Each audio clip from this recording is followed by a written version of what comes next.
નમસ્કાર મિત્રો, ગુજરાતભરમાં શેભર ગોગા નામે પ્રસિદ્ધ ગોગા મહારાજના ધામમાં આજે આપણે આવી પહોંચ્યા છીએ। તમે જે મંદિર જોઈ રહ્યા છો તે શેભર ગોગા મહારાજનું જૂનું મંદિર છે। અહીંયા દર્શન કર્યા પછી 1 લાખથી વધુ નાગોની કોતરામણીવાળા મંદિરે દર્શન માટે જઈશું। મિત્રો, આ છે શેભર ગોગા મહારાજ ધામનો પ્રવેશ દ્વાર। ગોગા મહારાજના ધામમાં પ્રવેશ કરતા જ તમને ચારે બાજુ નાગ જ નાગ દેખાશે। આ વિડીયોના માધ્યમથી પૌરાણિક અને ઐતિહાસિક મહત્વ સાથે જોડાયેલા ઇતિહાસની વાત કરીએ તો આશરે આજથી 500 વર્ષ પહેલાં ચાંદસોલ ગામના ચૌધરી સમાજના ખેડૂતો બળદગાડું લઈને આ નદીના રસ્તેથી પોતાના ગામ જઈ રહ્યા હતા। ત્યારે નદીમાં પડેલા પથ્થરને જોઈને ખેડૂતને વિચાર આવ્યો કે આ પથ્થર કંઈક કામ આવશે તેવું વિચારીને તેમણે ગાડામાં ચડાવ્યો। પરંતુ આ ખેડૂતને ખબર ન હતી કે આ પથ્થર નહીં પણ ગોગાની 7 ફેણવાળી મૂર્તિ છે। ગાડું ચાલતા ચાલતા થોડું આગળ ગયું અને એક ખેડૂત ધૂણવા લાગ્યો। ધૂણતા તે કહેવા લાગ્યો કે હું શેભર નગરીનો ગોગો છું અને તમે જે ગાડામાં પથ્થર ભરીને લાવ્યો છે તેને ઉલટાવીને જોશો તો તમને 7 ફેણવાળી ગોગાની મૂર્તિ દેખાશે।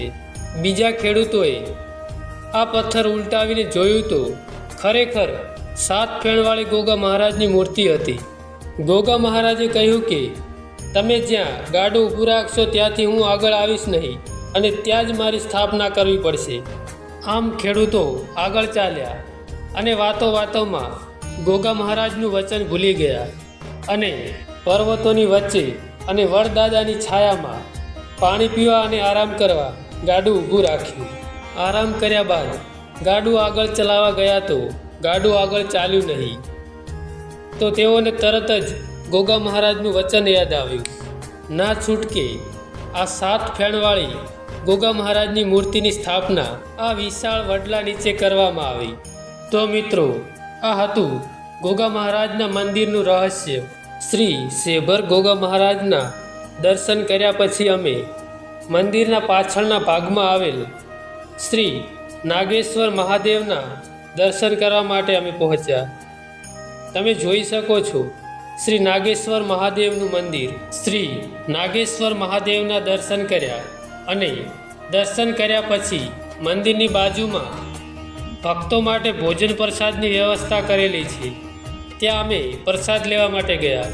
શેભર ગોગા મહારાજનો પ્રસાદ લીધા પછી અમે મિત્રો સાથે જે પહાડની ટોચ ઉપર ગોગા મહારાજનું નાનું મંદિર આવેલું છે, જે ટેકરીવાળા ગોગા મહારાજ તરીકે ઓળખાય છે, તેમના દર્શન માટે અમે નીકળી ગયા।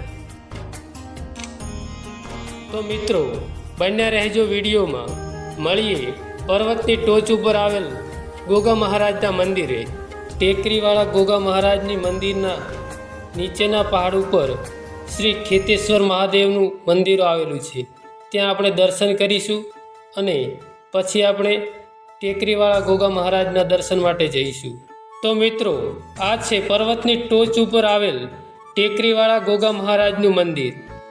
અહીંયાથી આપણે આજુબાજુનો નજારો જોઈ શકીએ છીએ। મિત્રો, આવા બીજા વિડીયો જોવા માટે અમારી બહુચરા ડિજિટલ ચેનલને સબસ્ક્રાઈબ કરી રાખો। તો મિત્રો, અમે આવા જ નવા વિડીયો લાવતા રહીએ છીએ।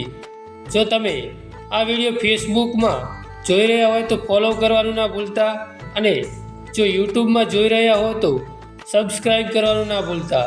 મળીશું એક નવા વિડીયો સાથે, ત્યાં સુધી જય ગોગા મહારાજ।